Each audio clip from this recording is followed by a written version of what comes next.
Bota abrir comida para corrupção. E corrupção é um estorbo não somente para o país, mas é um estorbo para nós gente, para o desenvolvimento de Aruba, para o desenvolvimento de nós gente também. E me quer a está um sinal forte com nós, pueblo, no que vai que aqui mais. A inteira reunião é enfocada em mineiro Kenneth Vrolijk, pero tem outro sucesso não que sucede com não há suficiente explicação. Por exemplo, que a firma do uma opdracht para sacar pago não for de stichting. E me quer esse também para o qual quero que te atenção, Fede, mas é ponto cardinal também para que a nossa fração avisa nós não conseguimos sostener o ministério aqui dentro da sua função. E não também para que hora botar actua. E também para que você queda actua devidamente durante o período que você exerce a função de ministro, de parlamentar, número.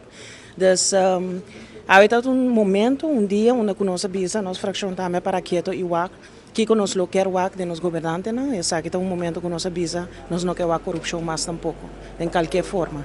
E raiz é para a integridade.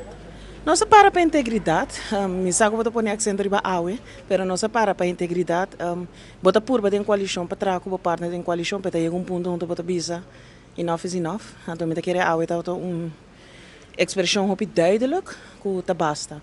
Mas não pode exigir de coalição, mas não pode exigir de ex-partner em coalição para seguir sostener certa comportação e exigir febo para seguir sostener essa aqui, terwijl we não mostrar cambio que nós que wak tampouco den na que governar nosso país. Para a coalição a purba de chantaje a raiz. A mim não sabe se na por bichanta aqui, lo qual me nota cita com o nosso primeiro-ministro a divulgar informação de uma conversação que estava tendo com o governador. A mim queria para pôr pressão política.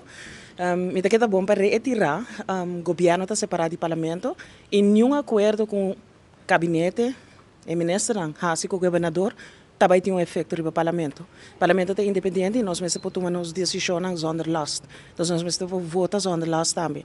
E o governo não pode decidir para o parlamento. Então essa é também uma explicação de mitanda. Het scheiden van machten, met se separar aqui. Dus, nós estamos aqui, que vai suceder, pero o parlamento toma sua decisão. A piano de bala de cristal, conta para o senhor Geoffrey Waver. Mas por escutar, é que Vrolijk a mencionar, entre outros, que o ministério de uma boa advertência. Ok. A mim não tinha bala de cristal, nunca me tinha.